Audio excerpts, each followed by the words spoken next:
Bapa di sorga, take us higher, draw us deeper. Bawa kami lebih tinggi, bawa kami lebih dalam untuk mengenal isi hati-Mu. Bapa, kami serahkan hidup kami ke dalam tangan-Mu. Hamba serahkan kebaktian ini juga ke dalam tangan-Mu agar setiap jemaat-Mu Kau berkati. Setiap jemaat ya Tuhan boleh mengenal-Mu secara pribadi lebih dalam lagi. Terima kasih Tuhan. Sembunyikan kami yang melayani di depan sini di balik salib Yesus. Sebab ibadah bukan tentang kita, bukan tentang kami, tapi tentang Engkau. Terima kasih ya Tuhan, urapi kami semua biar sore ini jadi sore yang mengubahkan kehidupan setiap orang. Di dalam nama Tuhan Yesus kami bersyukur. Haleluya. Amin. Shalom, silakan duduk kembali. Puji Tuhan, selamat sore. Shalom, katakan kanan kirinya shalom juga. Mari. Praise the Lord, puji Tuhan. Anda dapat salam juga dari Pak Yusuf dan Bu Yusuf. Beliau berdua berada di Manado mengunjungi Gereja Mawar Sharon di sana. Dan juga salam buat setiap orang yang menyaksikan lewat live streaming dan juga di Overflow. Nah, hari ini saya menyampaikan firman Tuhan tentang hati Bapak ya. Tapi sebelumnya saya sudah mempersiapkan sebuah tayangan laporan kemenangan untuk kita saksikan. Terima kasih untuk doa jemaat yang selalu mendoakan kami-kami ini yang ada di garis depan. Terima kasih. Dan kalau bukan karena doa dan dukungan Anda, kami tidak mungkin bisa berhasil di mana-mana. Apalagi kemarin saya baru kembali dari Johor Bahru. Wow, cukup menegangkan. Hanya saya tidak bisa beritahu sama Anda lewat status BB saja jangan, apalagi sosial media. Saya tidak bisa memberitahu betapa sebenarnya tidak aman kami mengadakan acara di sana karena dilawan oleh Sultan Johor Bahru. Jadi terpaksa kebaktian kita yang tadinya di lapangan harus berubah masuk ke gedung. Ya, tapi Tuhan tetap bekerja, luar biasa, mujizat demi mujizat terjadi. Praise the Lord. Tapi terima kasih doanya kalau Anda berdoa terus berbahasa lidah buat kami. Tiap hari waktu saat teduh mengingat pemimpin-pemimpin Anda, rasul-rasul yang diutus Tuhan dari sini kemana-mana. Kami ini bukan Superman, kami cuma manusia, kami juga bisa jatuh, kami juga bisa sakit, kami juga bisa lemah. Tapi kalau Anda berdoa, bahasa lidah, nggak tentu kita bisa komunikasi karena mungkin tidak terlalu aman. Tapi kalau Anda terus berdoa bagi kami dalam roh, pasti kami merasakannya. Terima kasih. Dan ini adalah laporan kemenangan dari yang sebelumnya. Sungguhan suatu kemenangan gilang gemilang di Kuala Lumpur, Malaysia. Dan biarkan tayangan ini menjadi berkat buat kita, bahwa gereja kita menjadi berkat di mana-mana. Silakan saksikan yang satu ini, Jesus Saves. Kasih tepuk tangan untuk Tuhan Yesus.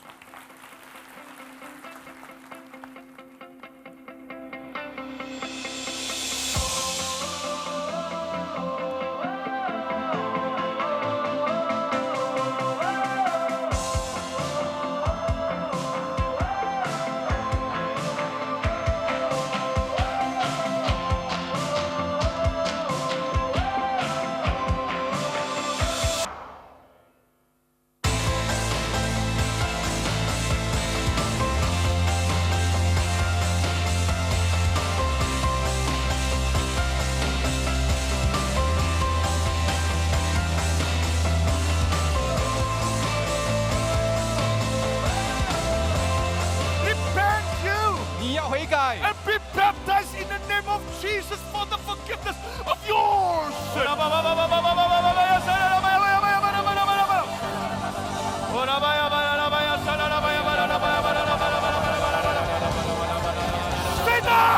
Satan! In Jesus' name! Trong Giêsu naming! Let them go! Go!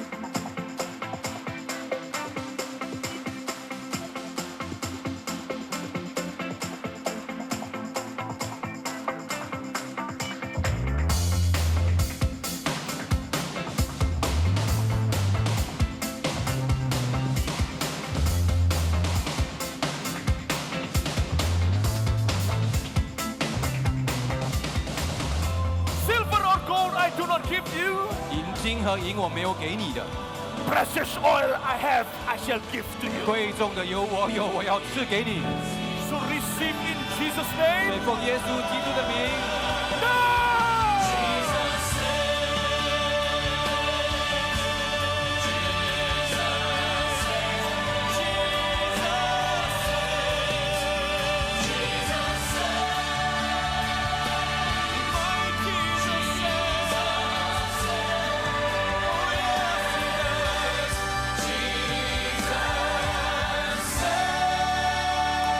Haleluya.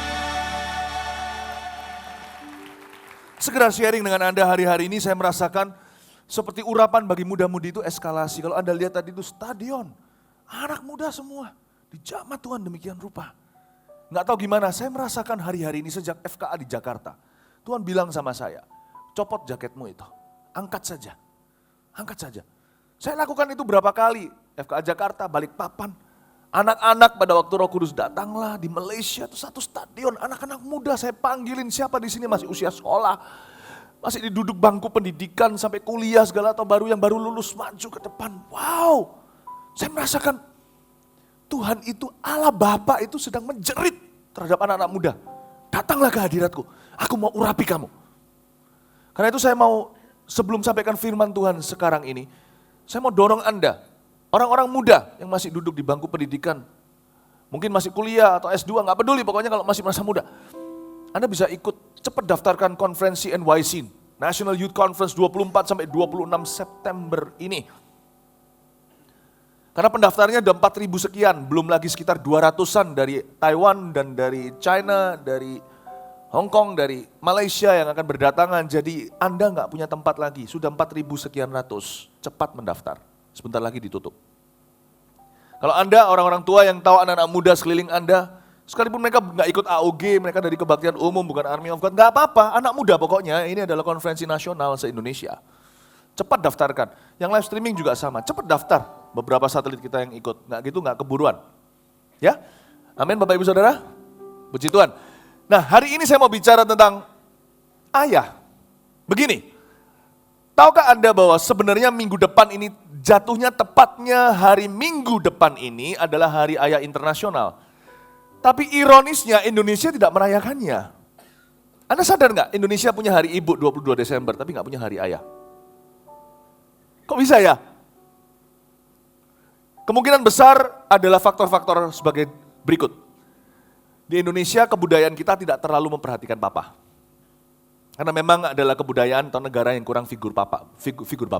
Atau bisa jadi bukannya kita nggak menghargai ayah, tapi memang tidak banyak ayah yang berharga di negara ini. Jadi menurut saya dua-duanya parah.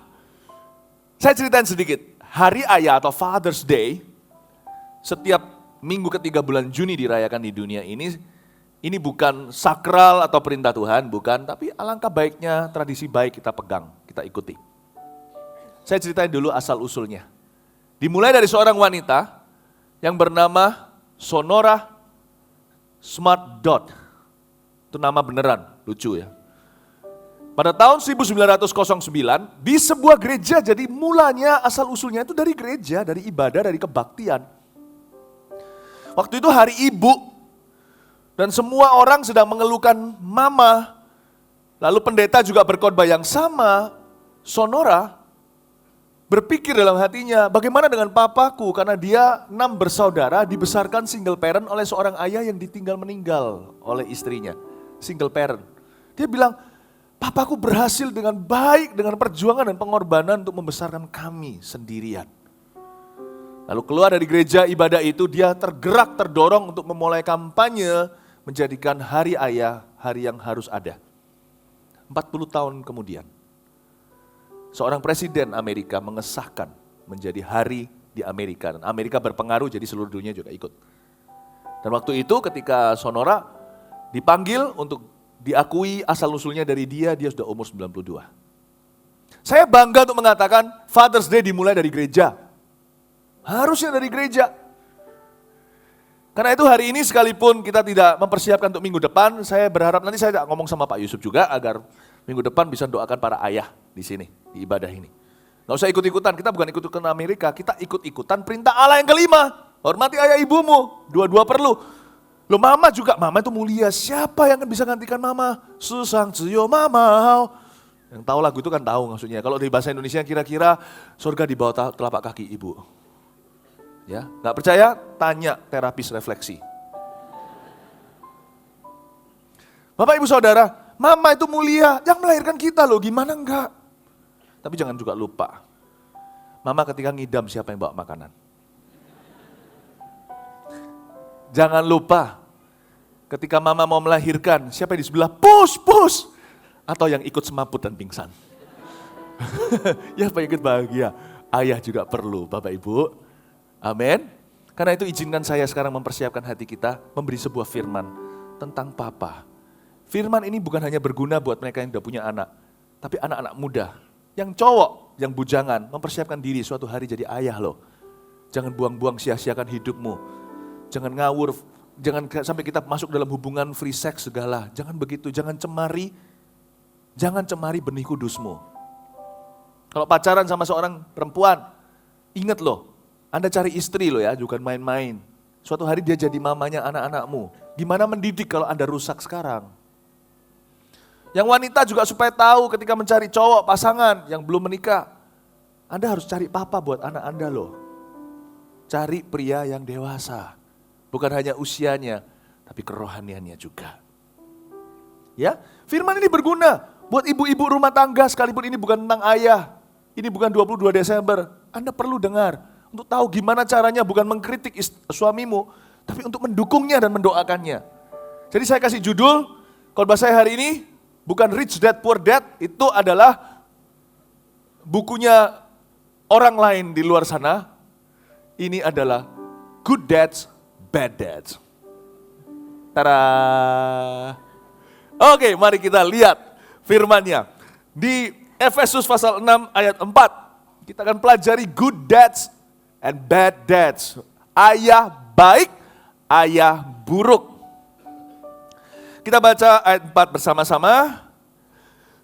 1, 2, dan 3. Dan kamu bapak-bapak, janganlah bangkitkan amarah di dalam hati anak-anakmu, tetapi didiklah mereka di dalam ajaran dan nasihat Tuhan. Ini belum semuanya membaca, saya tunggu sampai semua membaca. 1, 2, 3. Dan kamu bapak-bapak, janganlah bangkitkan amarah di dalam hati anak-anakmu, tetapi didiklah mereka di dalam ajaran dan nasihat Tuhan. Luar biasa, thank you. Ayat ini terbagi jadi dua bagian, yang satu negatif, yang satu positif. Yang negatif berbunyi, jangan bangkitkan amarah dalam hati anak-anakmu. Ini bicara kepada ayah karena dimulai dengan kata dan bapak-bapak. Bapak ibu tahu enggak kalau semuanya pria itu adalah leaders, natural leaders, pemimpin alami. Itulah sudah ciptaan Allah, enggak usah lahir baru, lahir pertama sudah demikian rupa. Berarti di dalam sebuah keluarga, yang paling instrumental di dalam tangan Tuhan menjadi alatnya membentuk gambar diri seorang anak adalah papa. Mama bisa marahin anak, kamu ya, bodoh kamu. Paling anaknya nanti bilang begini, mama memang biasa begini cerewet. Lama-lama kan biasa. Tapi kalau papa bilang, goblok kamu, langsung dia bilang, aku goblok. Ada bobot yang berbeda.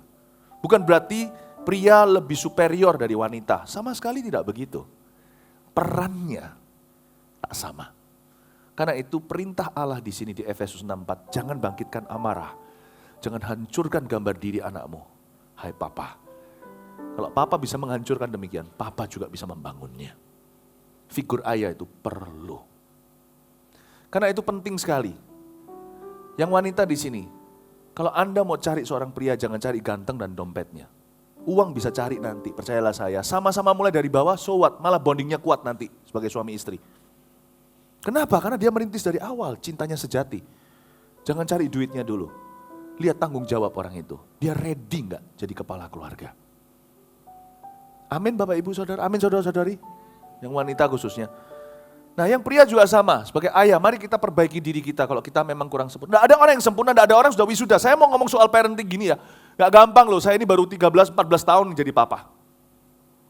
Tapi saya memberanikan diri karena saya gembala, saya harus ngajarkan. Tapi penghiburan Tuhan di hati saya begini, nggak ada nggak ada namanya tahun itu tidak menentukan segala sesuatu. Ada orang udah punya anak sampai gede-gede, karuan juga banyak. Kalau nggak percaya lihat Kardashian. Papanya sekarang jadi Caitlyn. I'm a woman. Nggak tentu. Tahun tidak tentu. Komitmen itu yang menentukan. Are you a committed father? Apakah Anda dan saya hari ini adalah ayah yang komitmen atau tidak kepada keluarga? Itu perbedaannya. Dan menjadi seorang ayah itu tidak harus kita punya ayah yang baik dulu. Nah itu adalah cara berpikir duniawi. Saya mengerti psikologi juga mengajarkan demikian. Jadi kalau seorang anak dipukuli sama papanya, nanti kemungkinan dia akan jadi papa yang mukuli. Itu karena tidak ada Kristus di dalam ahli jiwa. Karena dalam Kristus ada Korintus, 2 Korintus 5:17 tepatnya. Sebab di dalam Kristus kamu adalah ciptaan baru, yang lama sudah berlalu, yang baru sudah datang. Artinya recording kita, rekaman yang lama, yang buruk semuanya itu tidak kita bawa ketika kita dalam Kristus, kita buang. Kita hanya ambil yang terbaik. Di dalam setiap ayah yang jahat sekalipun di dunia ini ada kebaikan yang masih kita bisa pelajari. Pegang itu, buang yang sisanya. Jadi kita nggak bisa berkata, saya belajar jadi ayah dari mana? Dari ayah saya. Bukan. Orang nggak bisa belajar jadi ayah dari ayahnya saja. Mau tahu kapan saya belajar jadi papa? Bukan ketika saya ada di rumah papa saya. Ketika saya dari rumah papa saya belajar jadi anak. Saya baru belajar jadi papa ketika saya punya anak. Karena itu kalau Anda mau belajar jadi ayah yang baik, jangan Anda itu melihat trauma di belakang. Itu nggak berlaku. Saya ngomong begini supaya realistis. Maksudnya apa? Tidak banyak orang punya ayah yang baik. Sempurna nggak ada yang punya ayah sempurna. Saya beruntung, saya tidak berkata, nenek, Anda tidak, enggak. Tapi saya beruntung saya punya papa yang baik. Papa saya adalah seorang panutan yang bisa ajari saya hari ini gimana jadi papa. Tapi saya harus juga realistis tahu bahwa tidak semua orang punya begitu, bahkan tidak semua orang punya papa. Ya kan? Jadi apa yang saya sampaikan ini bukan berdasar pengalaman, tapi kebenaran. Ya, tidak semua orang punya panutan demikian, ayah. Apalagi kalau punya ayah yang pernah melecehkan secara seksual dan sebagainya, banyak itu di mana-mana. Anda masih berhak jadi ayah yang baik ketika Anda menikah. Tidak usah tarik ulur ke belakang. Aku dulu diginikan, digitukan, tidak berlaku, kau ciptaan baru. Mau tahu kapan kita bisa belajar jadi ayah yang baik? Ketika kita sayang anak kita. Kalau Anda sayang anak Anda pasti belajar jadi papa yang baik. Nggak peduli kalau Anda punya papa nggak baik. Bisa paham maksud saya, nangkep ini ya. Karena orang Kristen banyak yang manja rohani. Aku gini karena dulu. Nggak usah dulu-dulu lah. Nggak usah dulu-dulu. Putus hubungan dengan dulu, putuskan hari ini. You have your own choice today. You have personal choices today. Anda punya pilihan pribadi hari ini. Nggak usah lihat yang dulu gimana. Kalau kita lihat anak kita, siapa yang ajari kita jadi ayah? Coba. Kalau kita ditanya sama anak kita, papa itu belajar menjadi papa dari siapa? Jawabannya sebenarnya dari kamu, nak. Ketika kita punya anak, kita cinta sama anak kita pasti akan belajar menjadi papa yang terbaik untuk mereka. Jadi jangan lihat yang belakang, lihat si kecil yang di depanmu yang kemungkinan sudah nggak kecil, sudah lebih tinggi dari dirimu. Atau mungkin sudah punya anak juga, Anda sudah punya cucu. Pokoknya anak di depan kita, kalau kita dikaruniai anak, itulah guru kita untuk menjadi seorang ayah. Karena itu sesuaikan dengan kebutuhan anak Anda, kenali dia.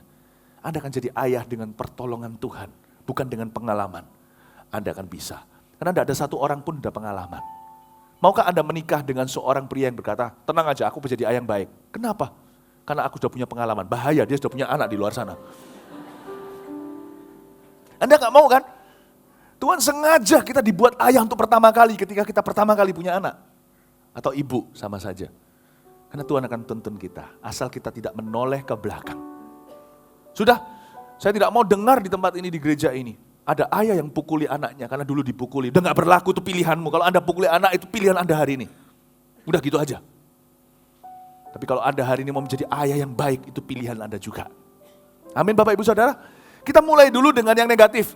Negatif berkata gini, bapak-bapak, hai bapak-bapak, jangan bangkitkan amarah dalam hati anak-anakmu.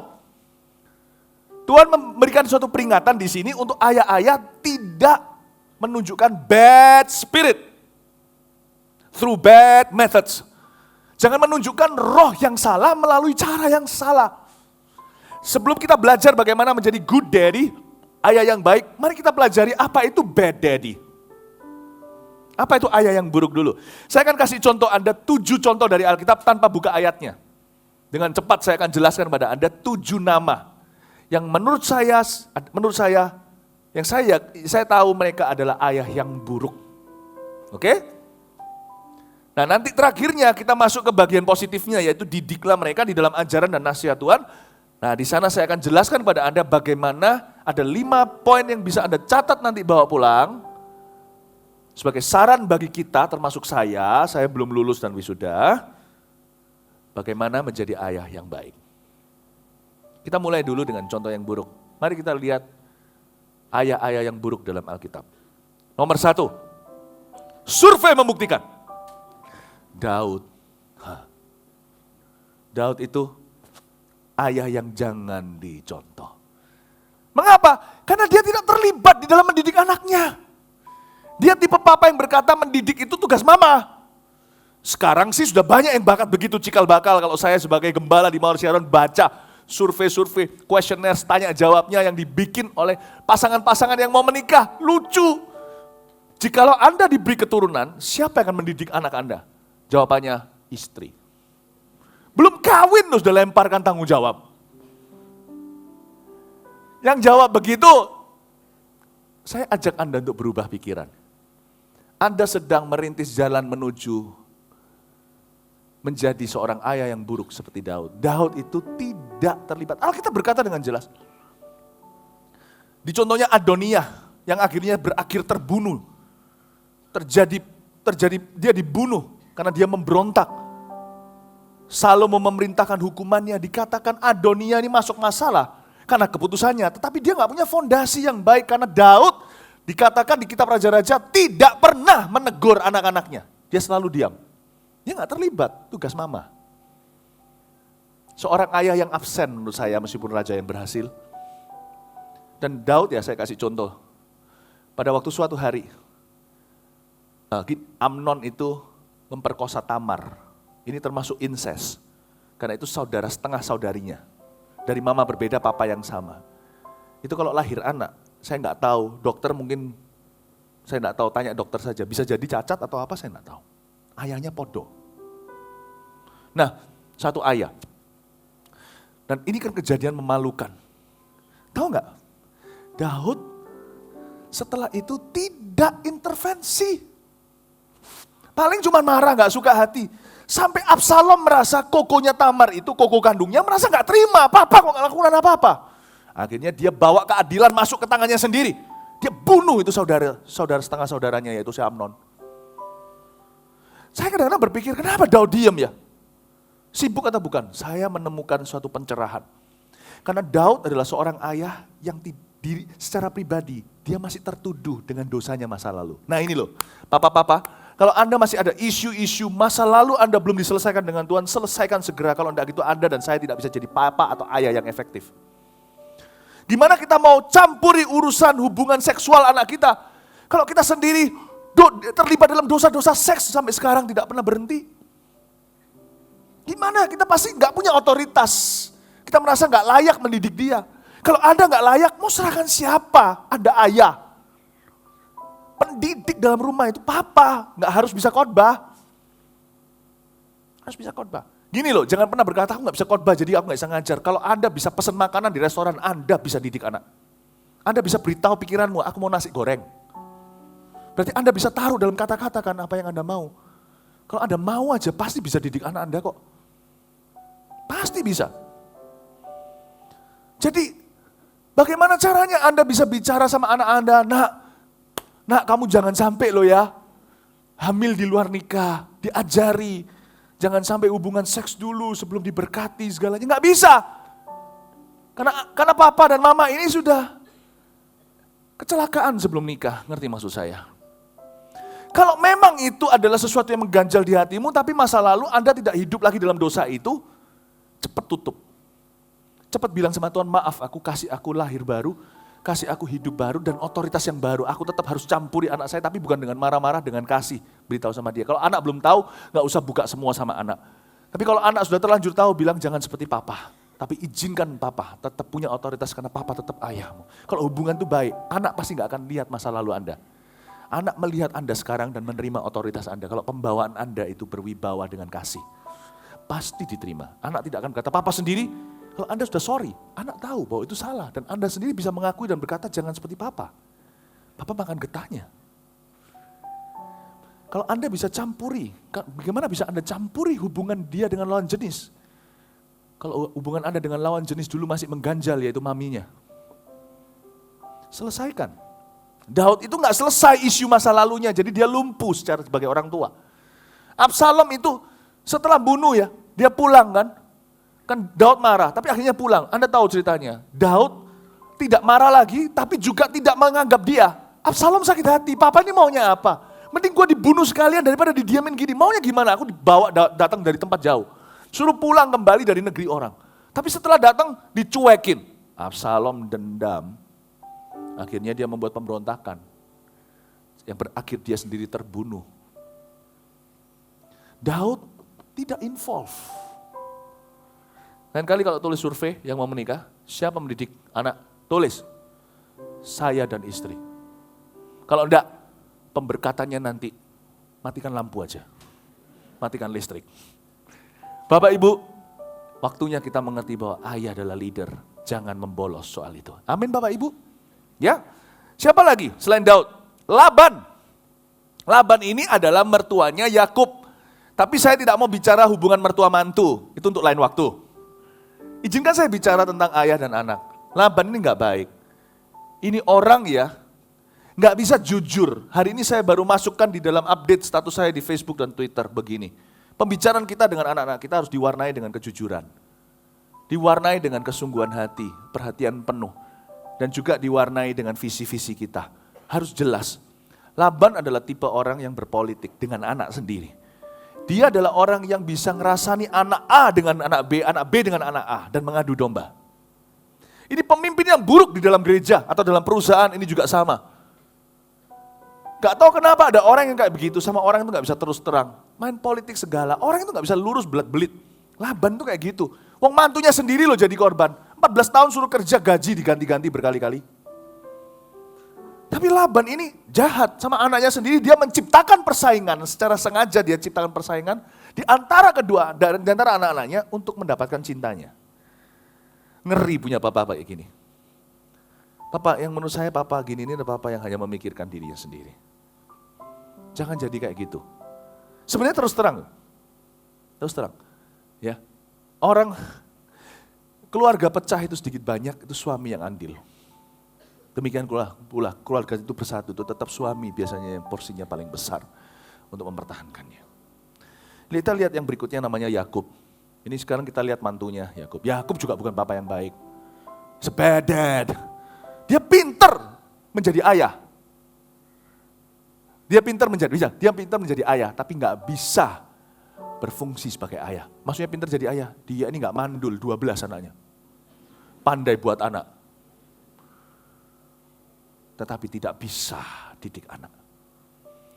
Yakub ini kebalik, dia nggak sengaja. Tapi ketidaksengajanya bukan alasan, bukan berarti dia dibenarkan, karena dia ini menutup sebelah mata terhadap pertikaian dan persaingan di antara anak-anaknya. Inilah pemimpin yang tidak tegas dalam keluarga. Dalam perusahaan, apalagi kalau bisnis keluarga. Ini adalah papa yang berkata, sudahlah damailah, sekalian kerja, sekalian atur sendiri. Tapi kalau 2 anak, 3 anak, 4 anak, semua punya keluarga sendiri.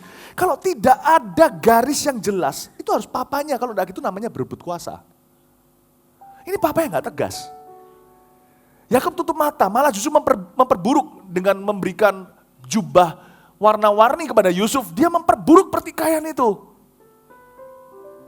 Bapak Ibu Saudara, sebenarnya loh ya, sebuah perusahaan keluarga sampai pecah, saya tidak bisa salahkan ayah, karena saya tahu betapa susahnya jadi papa. Tapi jujur ya, pasti ada ketidakbecusan bapaknya di dalam itu. Sebuah gereja kalau sampai terjadi konflik, sampai terjadi komplikasi ngeri, sang ayah nggak becus. Saya nggak bisa berkata bahwa ayah saja yang disalahkan, pasti banyak kesalahan. Tapi kalau sampai sesuatu itu terjadi komplikasi luar biasa, I am sure itu bisa preventable, itu bisa dicegah kalau sang ayah tegas. Kamu di sini tidak bisa netral. Papa atau ayah yang mencoba main aman adalah papa yang membahayakan anak-anaknya. Kita tidak boleh. Jadi pemimpin harus mudah diikuti. Tidak boleh kita bilang A sama B, B sama A, lalu sama C ngerasani A dan B.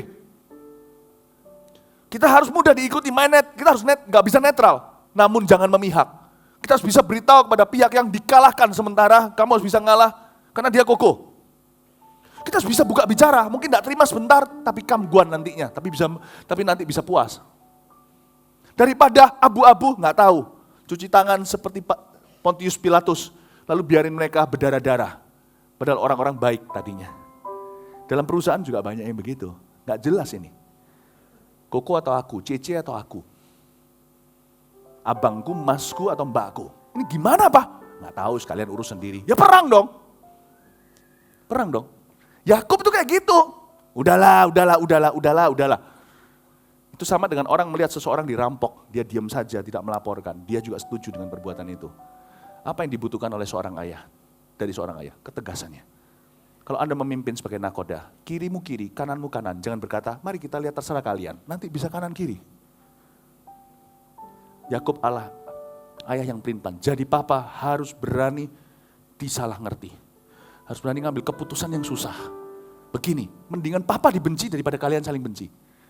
Nanti sambil diayomi pelan-pelan kan mengerti. Ayah, jangan serahkan tugasmu yang terbesar. Apa itu? Mengambil keputusan terakhir. Jangan bolos itu. Presiden juga sama. Kalau presiden nggak bisa ngambil keputusan, parah bukan? Bisa parah bukan?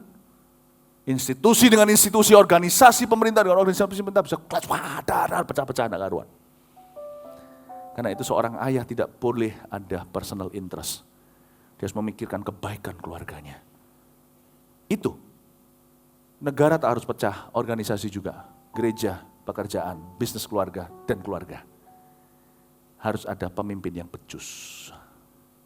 Itulah seorang ayah. Your leadership is needed. Karena itu, hai pria yang belum menikah, jangan tergesa-gesa untuk kawin dulu. Learn to make decisions first, the right and good decisions. It will be your hardest job. Akan menjadi pekerjaanmu yang tugasmu yang paling berat. Bikin anak, semua gampang. Banyak orang keperucutan. Semua bisa. Natural itu. Benar. Ya, mau bikin tapi mau Anda suatu hari punya anak, Anda kasih makan, pinter, ulet kerja, kasih duit, gampang singkat cerita. Tapi mengambil keputusan relasional, wow susahnya. Itulah ayah. That's daddy man, that's daddy. Ya, amin. Mari kita sekarang lihat dari contoh-contoh ini. Setelah Yakub siapa lagi? Saul. Saul ini kenapa dia bad dad? Kenapa dia adalah ayah yang buruk? Karena Saul mempersulit anak-anaknya untuk menghormati dia. Inilah orang yang merampok dari diri anaknya segala alasan untuk bisa menghormati papanya. Jadi ada anak-anak tertentu, ada ayah tertentu yang membuat anaknya untuk menghormati dia itu adalah pikul salib. Karena Alkitab kan berkata, hormati ayah ibumu, bukan hanya hormati, kan gak ada perkataan hormati ayah ibumu yang baik. Yang jahat, penjahat pun tetap harus dihormati. Cuman kalau seandainya saya punya seorang ayah yang penjahat, saya pasti hormati, tapi saya gak mau mendekat, karena saya takut.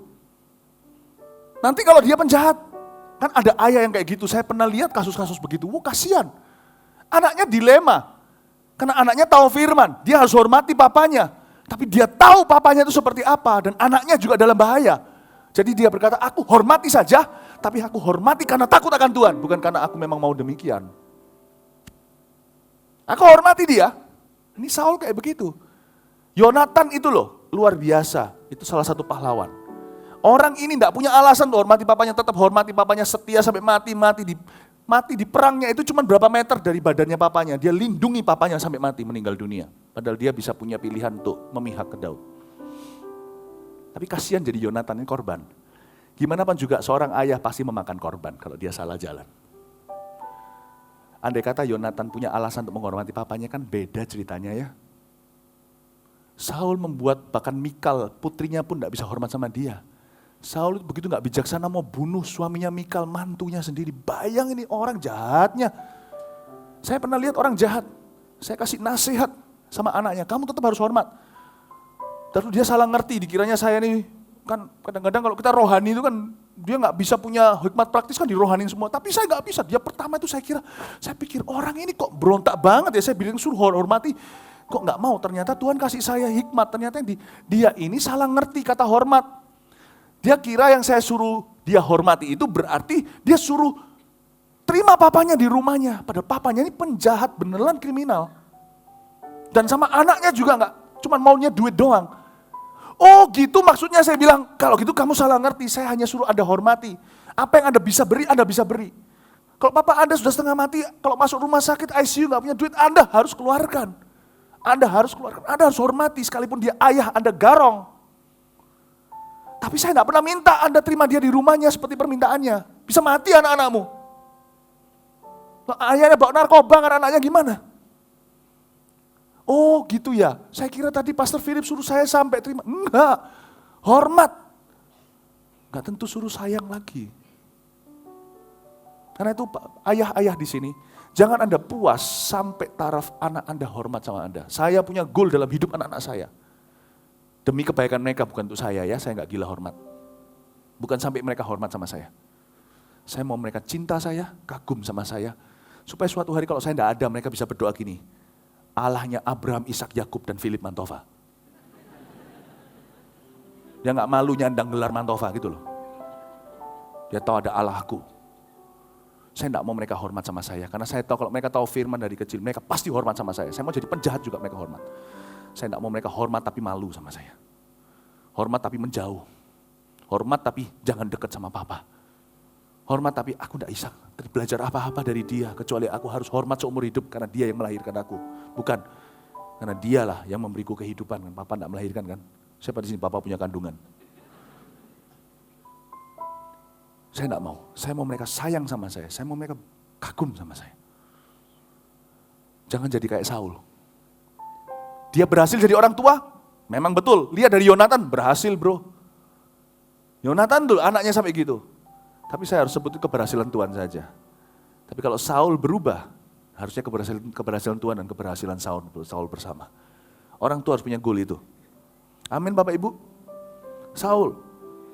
Lalu habis itu siapa? Yang kelima, Eli. Eli ini juga sama Daud, gak terlibat mendidik anaknya. Hofni Pinehas adalah orang yang korupsi uang dan juga wanita. Padahal mereka pendeta. Eli ini kan keluarga pendeta. Di perjanjian lama, mereka imam besar. Eli ini ditegur sama Tuhan, kamu kok lebih menghormati anak-anakmu daripada menghormati aku. Karena Eli ini tidak seperti Daud, dia gak punya tuduhan karena gak punya skandal. Tapi Eli ini simple. Sederhana alasannya, kenapa dia tidak tegur anak-anaknya. Mau tahu apa? Males. Karena Eli ini gemuk. Bukan badannya, dia juga gemuk. Dia tuh, besoklah. Dia punya prinsip yang sangat familiar dengan kita. Kalau bisa diundur besok, kenapa harus selesaikan sekarang? Ngomong sama anak, besok apalagi pembicaraan yang susah. Papa biasanya malas. Kalau ada mama, lempar ke mama. Kalau nggak ada mama, pasti bisa ngerti-ngerti sendiri nanti waktu dewasa. Di sini loh tugas seorang ayah. Ayah harus mengerti satu hal, di dalam dunia parenting, saya tidak gurui Anda jauh banyak yang lebih tua dari saya. Tapi saya sendiri pelajari, saya sharing sama Anda. Anda mau tiru nggak apa-apa, nggak mau ya nggak apa-apa. Di dalam dunia parenting, semuanya semi manual. What you do not utter, your children will not learn. What you do not say it, your children will not learn it. Apa yang tidak Anda ucapkan, anak Anda tidak akan pelajari. Apa yang Anda tidak katakan, anak Anda tidak akan mengerti. Jadi termasuk seks edukasi. Saya sudah pernah lakukan pada anak-anak saya. Dengan taraf yang mereka mengerti. Saya bicara sama mereka dan itu harus diulang-ulang. Capek. Terus terang kalau mau tanya, saya juga sibuk sama dengan Anda. Capek, tapi saya nggak boleh bolos. Kalau saya bisa profesional jadi pendeta. Saya suka nggak suka sekarang ini saya harus khotbah, harus selesaikan tinggal 21 menit. Coba lihat di TV itu. Jadi nggak usah lihat jamnya, saya beritahu dulu. Saya profesional selesaikan firman yang harus saya bagikan. Saya nggak bisa berkata, males susah bicaraan gini susah, nggak usah, udah nggak bisa. Kalau saya bisa profesional, kalau Anda bisa profesional jadi pengusaha, jadi pekerja, jadi staff, jadi karyawan, Anda suka nggak suka, ngelembur, encok, nggak encok, jam 8 cek log. Pulang sore. Nggak suka. Padahal yang Anda suka apa? Kalau Anda ditanya, apa kesukaan Anda? Pekerjaan apa yang ideal? Saya kepingin bekerja, yang cuma taruh duit saja. Cepat kembali, nggak usah kerja, passive income. Bisa jalan-jalan, pensiun muda. Ya, mimpilah. Makanya ke bisnis breakthrough besok. Break your limit. So you won't break your bone. Kalau ditanya kesukaan Anda, itu yang nyaman. Tapi kenapa kalau Anda disuruh ngantar koran, kalau itu satu-satunya pekerjaan, Anda tetap lakukan. Jam 8 sampai jam 5. Why? Demi uang. Kenapa tidak nyaman bicara sama anak pembicara? Mungkin Anda merasa Anda tidak pandai khotbah. Sama di kerjaan Anda merasa Anda juga bukan pekerja keras, tapi Anda tetap akhirnya bekerja keras karena terpaksa. Kalau Anda bisa terpaksa karena uang, kenapa nggak bisa terpaksa karena kasih? Kalau Anda bisa terpaksa karena duit, kenapa nggak bisa terpaksa karena cinta? Itu darah daging Anda sendiri, Bapak Ibu Saudara. Saya beritahu sama saya sendiri, saya bisa profesional jadi pendeta.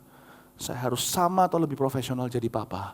Sebab sukses apapun di luar sana tidak bisa menebus kegagalan saya di rumah. Karena itu saya tidak mau gagal di rumah.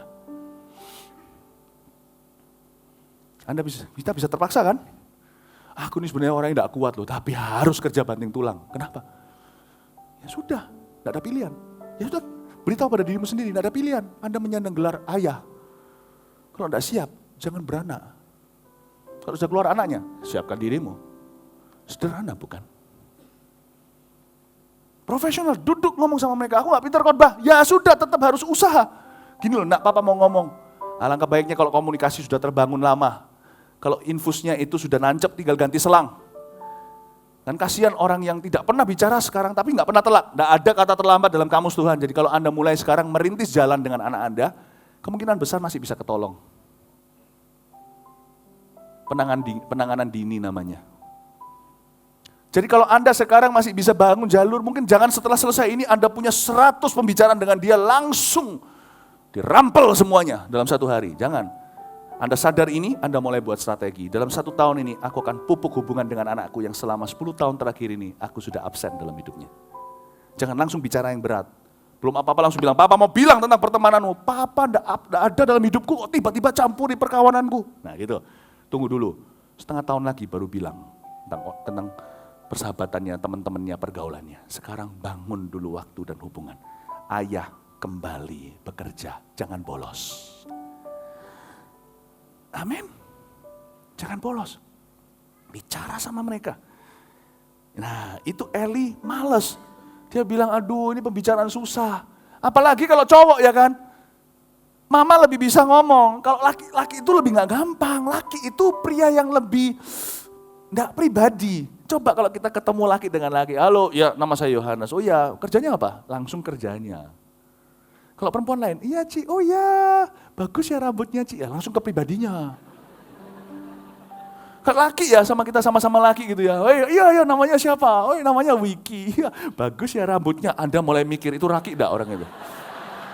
Langsung Anda sarankan ambil brosur, pergilah, Pure Desire. Ya kan? Nah kalau tiba-tiba kita di dunia kerja gitu, tiba-tiba langsung ke rumah, bicara hati ke hati itu mana Isa? Isa, karena firman Tuhan berkata di Ulangan, Bapalah yang duduk berlari dengan anaknya, berkali-kali memberitahu kepada mereka, jalan-jalan Tuhan. Saya kira itu tugas pendeta, jangan kasih ini pendeta. Pendeta biar urusin papanya. Bapak urusin anaknya. Nangkep ini? Ayo, masih mau menikah dini? Nah. Amin? Itulah sebabnya cowok menikahnya lebih gede dari perempuan itu tinggi dulu. Ya kan? Umur 14, sudah sepohon cemara. Laki umur 14 masih tetap berada di bawah tanah.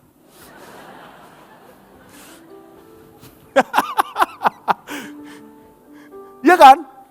Alam pun berbicara. Cewek berdiri dulu belajar ilmu supaya jangan bodoh. Jadi Kartini, Kalau nanti tunduk, bukan karena terpaksa, tapi karena cinta, karena pilihan. Tapi cowok dipupuk Tuhan pelan-pelan. Itu kayak bikin suatu masakan yang super enak. Dikukus 18 jam. Pelan-pelan, pelan-pelan. Umur 18 tahun baru kelihatan pertumbuhan.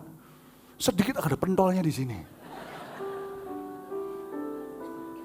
Pelan-pelan sampai umur sekian, sampai umur nanti sampai mateng. Baru teng, teng, teng, teng. Karena cowok nanti yang nakodanya, bro.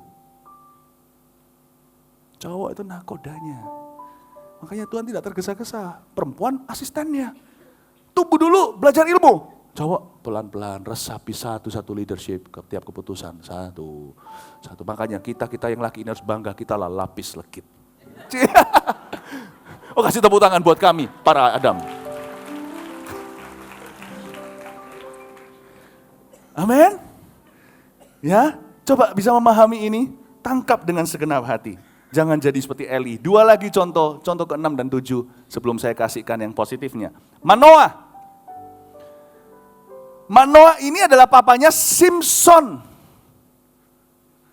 Nah, Manoah ini bukan ayah yang baik, mengapa? Karena dia tidak bisa mengarahkan bakat anaknya. Saya pernah sekali baca cerita tentang Simpson ya, Simpson ya, Indonesia Simpson atau Samson? Simpson. Saya baca soal Simpson ini, saya pikir Tuhan kok nggak adil ya, kenapa Tuhan kasih bakat lalu orang ini rusak? Lalu Roh Kudus tegur saya, Tuhan tidak pernah memberikan bakat untuk menghancurkan orang itu, tapi untuk memberkati dia. Tapi bakat selalu diberikan setengah matang. Butuh figur ayah untuk mengarahkan. Bahkan dibutuhkan figur papa untuk menemukan. Contohnya di sebuah film, ini nggak real, bukan true story, ini cuma mitos belaka. Man of Steel. Kan ada yang namanya papanya atau kakeknya itu, saya kurang ingat. Yang beritahu sama dia, kamu punya super power, jangan dipakai sebelum waktu. Simpson ini mungkin menemukan kekuatannya karena papanya terlalu sibuk, tidak involve. Mungkin suatu hari menemukannya ketika dia berantem sama temannya. Ketika berantem, loh kok cuklek. Dia tidak ngerti kekuatan yang diberikan kepadanya. Papanya tidak pernah duduk dan beritahu, hati-hati dengan super powermu, kamu tuh jenius di bidang ini. Tapi bukan berarti kamu langsung bisa berhasil loh ya. Kamu harus hati-hati dalam langkah dan tiap jalanmu. Kamu persiapkan diri, karakter segalanya. Papanya nggak ngasih dia, jangan. Dia menemukan atas dirinya sendiri. Karena itu dia merasa berat dan dia nggak ngerti ini gunanya untuk apa. Dia ngerti itu terakhir tuh loh, waktu dia belum mati. Ini papa yang gagal, papanya harus kolek dia punya body. Dalam keadaan meninggal dunia dengan mengenaskan. Dia tahunya itu waktu dia sudah tidak punya mata tuh. Untuk ini kekuatan jeniusku itu. Brum! 3.000 raja Filistin mati. 3.000 orang Filistin raja-rajanya. Coba bayangin, sayang kan? Papa perlu terlibat duduk bicara karir sama anak. Saya libat kan dari sejak anak-anak saya 3 kecil. Saya ngomong sama mereka, tentunya gak bisa terlalu berat. Kalau kita ngomong tentang karir yang terlalu dalam, mereka gak ngerti. Papa yang paling paham mereka di taraf mana. Saya beritahu kepada 3 anak saya dari kecil. Potensi-potensi possible karir mereka. Saya kadang-kadang bicara tentang uang sama mereka. Saya share visi saya tentang hidup mereka. Saya beritahu doa saya apa, doa maminya apa. Kenapa begitu? Karena papa yang sudah ada di dunia karir. Papa sama anak itu satu darah dan daging. Cuma yang satu darah dagingnya masih ada di sekolah. Yang satunya sudah di dunia kerja yang mengerti. Mereka butuh pengintai di sebelah sini. Jangan serahkan ke guru. Guru akademis boleh. Maaf yang guru ya. Jangan nanti anak saya diceng semuanya. Serahkan ke ayah. Mama dan papa yang bicara. Kadang-kadang saya ditanya sama anak saya. Dad, what will I be someday? Aku akan jadi apa? Saya nggak harus nyanyi. Keshera, shera, whatever will be. The future is hard to see. Keshera, shera. Jangan serahkan ke keshera apa yang menjadi tanggung jawab ayah. Enggak. Saya nggak akan tahu. Saya bimbing dulu. Nanti jadi apa terserah. Tapi saya beritahu wacana saya. Saya beritahu wawasan saya. Begini loh. Kamu punya bakat begini. Mungkin ada berapa bakatmu ini yang dikonfirmasi dia. Tapi ini mungkin bisa jadi hobi suatu hari kalau Tuhan kehendaki. Selalu ujungnya kalau Tuhan izinkan, kalau Tuhan kehendaki. Tapi yang ini mungkin bisa jadi karir. Ada beberapa sekolah mungkin kamu bisa ambil. Kalau anak sudah lebih gede, mulai remaja kan bisa bicara tentang apa itu double major. Anda bisa mengambil beberapa major, nggak hanya satu saja fakultas. Anda bisa beritahu, mungkin bisa begini, yang ini kamu bisa untuk pelayanan, salurkan. Tapi yang ini mungkin, karena di Indonesia kondisi ini kan dia nggak ngerti Indonesia bedanya apa sama luar negeri. Di Indonesia itu mana yang lebih berarti, ya kan? Ya kan gitu, nggak ngerti. Jadi kita harus beritahu ini gini kondisi. Oh gitu ya. Kasih dia wawasan. Kadang-kadang saya akan beritahu terus terang. Dad, saya bisa gini enggak? Saya bilang, kamu pasti bisa. Saya harus timbang-timbang, ini akan jadi nanti beban buat dia atau enggak? Enggak, saya rasa dia suka cita. Kamu pasti bisa. Jadi yakin, kamu pasti bisa. Nanti tak ajari, tenang aja. Saya sama anak saya enggak pakai kuasa profetik. Jangan kira pendeta enak loh, pendeta pasti gampang. Oh, Tuhan beritahu sama aku, kamu akan jadi ini, langsung secara profetik. Tambah sulit, anak sendiri saya enggak bisa. Tanya dokter, dokter kalau tangani anak sendiri, pasti lebih gemetar. Bukan berarti tidak percaya, jangan salah. Pendeta juga sama. Justru di rumah saya nggak bisa pakai profetik. Harus pengenalan. Sebagai ayah, Anda dan saya satu bot. Satu perahu. Cuman bedanya, dalam pengalaman hidup saya menjadi message. Menjadi pesan, karena saya diurapi untuk dibawa naik ke atas, untuk membagikan roti. Tapi pengalamanku udah lebih supernatural dari pengalamanmu. Firman ini diurapi untuk kita. Saya sebagai ayah, sama dengan Anda sebagai ayah. Lebih kurangnya, batas dan kelebihannya. Sama. Cuman saya sebagai pendeta harus komitmen sama anak saya untuk menjadi teladan juga buat jemaat yang saya gembalakan. Bisa nangkap ini ya Bapak Ibu Saudara. Sorry kalau Anda lebih tua, saya gurui Anda. Saya tidak bermaksud demikian. Cuman bedanya satu aja, saya punya pangkat. Gembala, saya bisa ajari Anda. Itu dari Tuhan. Amin Bapak Ibu. Yang terakhir, contoh yang buruk yang terakhir, namanya Lot. Lot ini papa yang kurang baik karena dia itu dalam segala keputusannya egois banget. Dia itu secara sengaja menuntun keluarganya masuk ke dalam pencobaan. Ini tipe orang tua yang kalau nonton apa nggak peduli nanti anaknya itu baik buat anaknya, enggak. Bukan berarti melulu tentang anak melulu, tapi kadang-kadang kita membuat keputusan itu harus memikirkan kepentingan bersama, nggak cuma kepentingannya dia sendiri. Ini papa yang nggak peduli, pokoknya gua senang mau apa. Anda mau terima pekerjaan, dapat promosi apa, mikirkan untuk seluruh keluarga. Masukkan di dalam pertimbangan Anda, di samping pertimbangan untuk diri sendiri. Ini ada ayah yang gak peduli. Dia pokoknya untuk dia. Nah, Lot tidak baik. Nah, sekarang kita lihat kepada 4 yang bagian B. Ini bagus sekali, dikatakan didiklah mereka di dalam ajaran dan nasihat Tuhan. Kata nasihat ajaran dan nasihat Tuhan itu didiklah di dalam perkataan dan caranya Tuhan. Itu ayah punya peran. Karena itu sekarang kita masuk ke bagian pertanyaan, 5 poin yang bisa Anda bawa pulang sebagai saran buat kita bersama bagaimana menjadi ayah yang baik.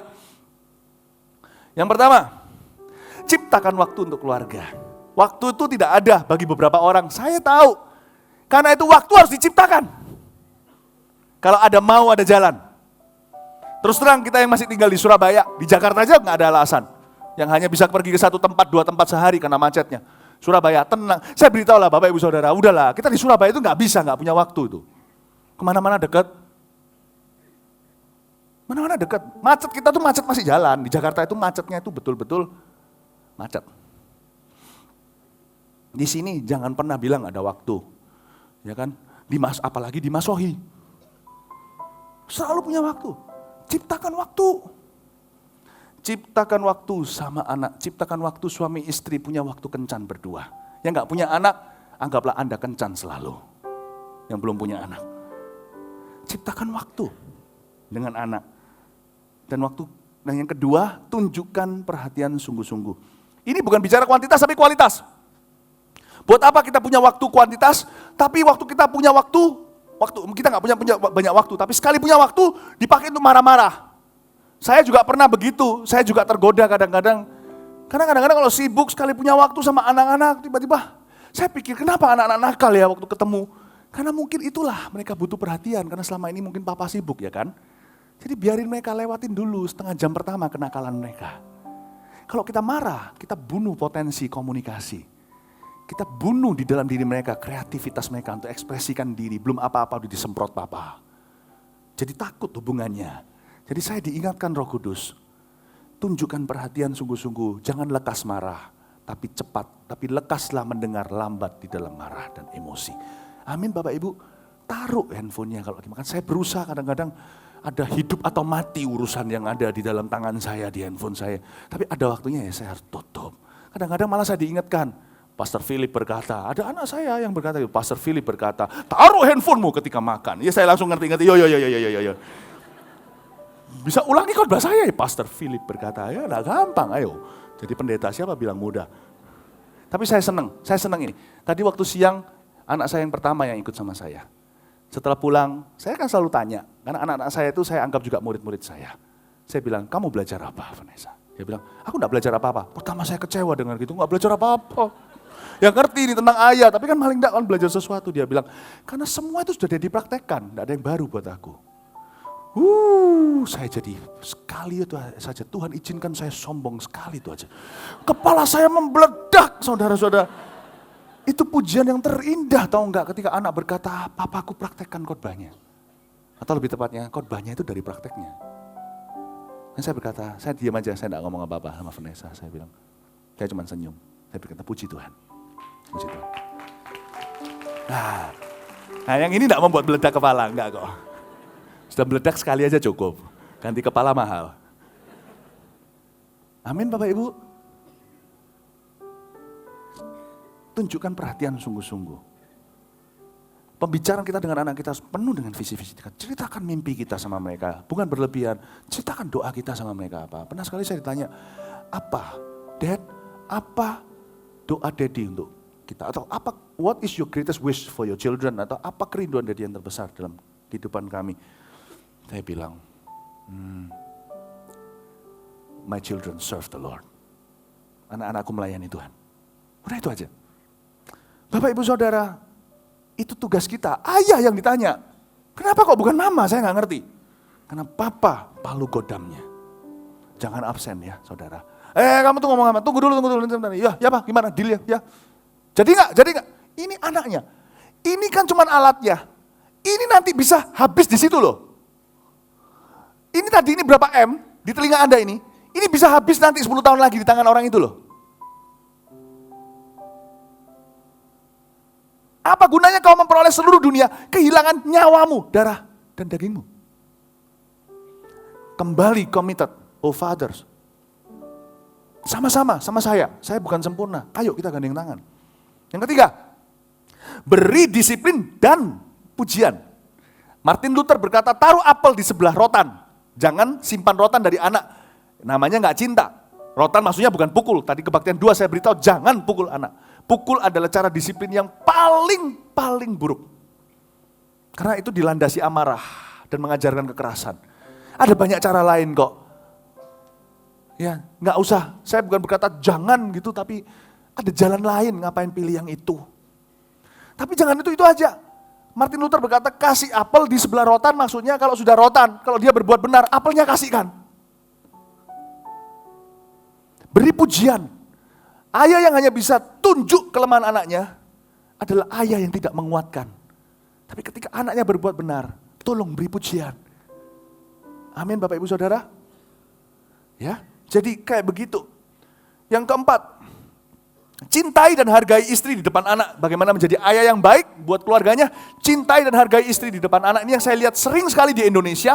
Anak kurang ajar sama mama, bahkan di depan umum maki-maki mamanya. Padahal masih kecil. Memang kalau dilihat lucu ya. Ya sekarang lucu, nanti kalau udah gede gak lucu. Itu kalau terjadi begitu, saya pernah lihat sekali. Di sebuah pesta kayak begitu. Itu ada saya lihat, wow. Lalu saya noleh ke papanya karena tahu ayahnya di sana. Nah, ngerti saya. Kenapa ini terjadi di keluarganya? Papanya diem. Kemungkinan bisa terjadi, papanya di rumah memperlakukan mamanya dengan kasar. Anak belajar. Karena nggak ada guru lebih besar daripada seorang papa di dalam keluarga. Dia lihat, oh gitu cara memperlakukan mamanya. Anak juga kan downplay, merendahkan ibunya karena papanya sendiri di depan mata mereka merendahkan mama mereka. Bisa jadi gitu. Atau bisa jadi bukan salah papanya. Papanya bukan dosa aktif tapi pasif. Artinya apa? Anak kan sekali-kali manipulasi. Anak kan yang ditakuti biasanya ayahnya. Mama kan lebih berani.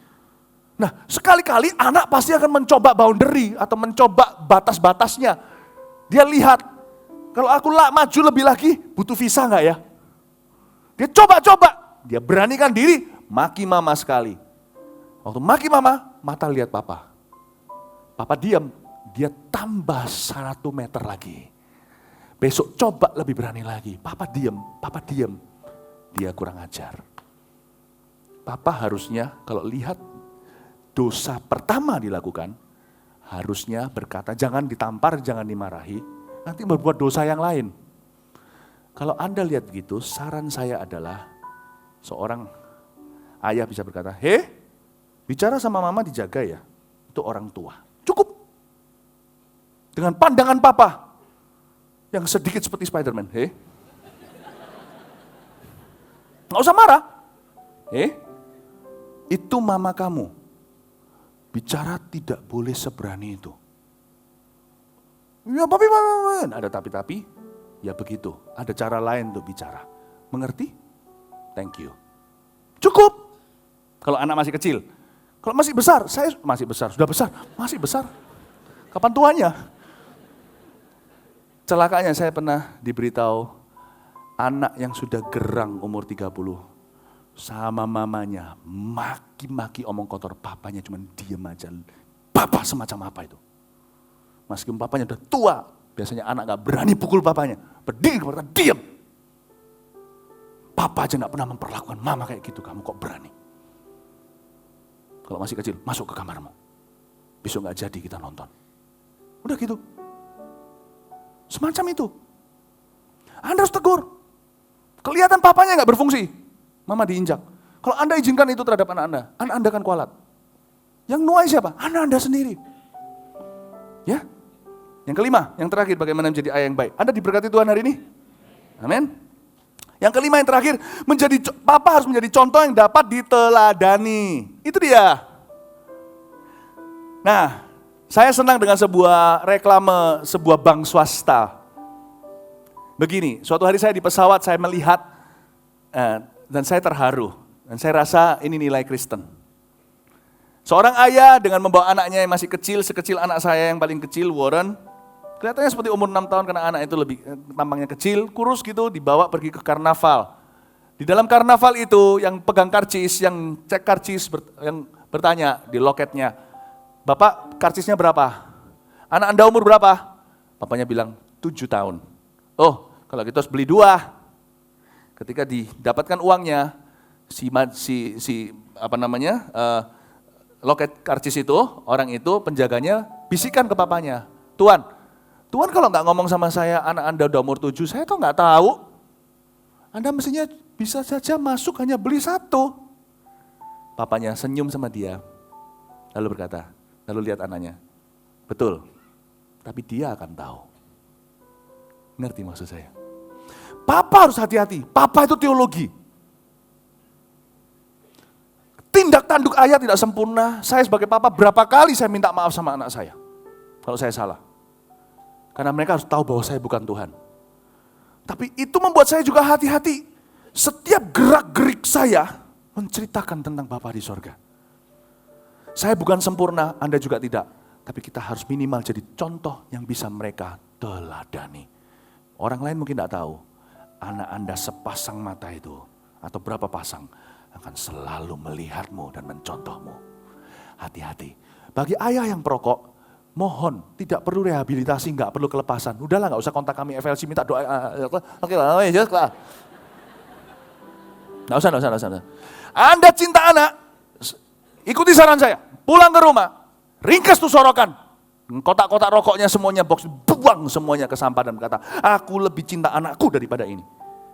Bagaimana anak bisa respect melihat papanya ngepul tiap hari? Repent. Jangan bertobat demi supaya masuk surga. Kalau Anda cinta anakmu dan cinta masa depannya, jangan egois. Buang puntung rokokmu itu. Ayah-ayah yang masih simpan pornografi, buang semuanya, bakar semuanya. Jangan disimpan lagi. Kalau Anda cinta anak, Anda akan jadi orang tua yang baik. Karena Anda akan belani mereka. Mari kita semua bangkit berdiri. Haleluya, terpujilah nama Tuhan. Terima kasih Tuhan. Kita sudah mau selesai ibadah kita. Saya berikan satu pengumuman lagi sebelum nanti sebentar lagi kita nyanyi doa berkat. Bulan Juli saya akan tampil depan Anda lagi. Dan kita memulai pengajaran kitab Wahyu. Jadi saya mohon Nanti akan ada pengumuman 1 minggu sebelumnya, baca 4 pasal. Sebab setiap minggu saya muncul, 4 pasal Anda baca minggu sebelumnya supaya pengajarannya lancar. Nanti akan banyak hal terjawab. Ada beberapa yang ingin tahu suara sangkakala yang sekarang lagi menggoncangkan dunia ini apa ini yang kemarin terjadi. Gitu-gitu nanti akan terjawab sendiri. Pastikan Anda datang dengan siap hati. Kita mulai satu seri pengajaran dari Juli sampai bulan Desember. Anda excited? Anda bergairah untuk menerima pengajaran tentang akhir zaman? Amin. Kasih tepuk tangan untuk Tuhan. Terima kasih Tuhan. Haleluya. Nyanyi satu lagu untuk kita materaikan lalu doa berkat. Go. Ya-Mu Yesus, sama-sama katakan, disempurnakan selalu dalam segenap jalanku, memuliakan nama-Mu. Ku mau seperti-Mu Yesus, mau seperti-Mu Yesus, disempurnakan selalu dalam segenap jalanku, memuliakan nama-Mu. Mau seperti-Mu Yesus, oh, mau seperti-Mu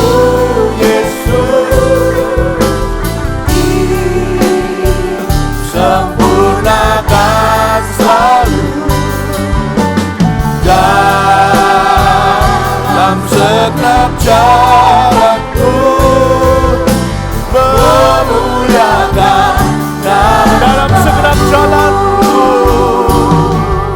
dalam segenap jalanku, memuliakan nama-Mu. Dalam segenap jalanku, dalam segenap jalanku, memuliakan nama-Mu. Mari angkat tanganmu, terima kasih Tuhan, berkati setiap keluarga, setiap pria dan wanita, setiap anak-anak-Mu, biar berkat Kristus yang fresh, yang segar mengikuti mereka sampai pulang ke rumah. Dan biarkan hidup mereka bersinar dan bertambah. Kau angkat mereka jadi kepala bukan jadi ekor. Terima kasih Yesus, jadikan firman ini pengalaman-pengalaman indah dalam kehidupan mereka sekeluarga. Di dalam nama Yesus, terimalah berkat dari Allah Bapa, kasih setia dari Yesus, dan pengurapan dari Roh Kudus menyertai-Mu sampai Maranatha, Yesus datanglah. Dalam nama Yesus yang percaya sama-sama katakan, amin. God bless you.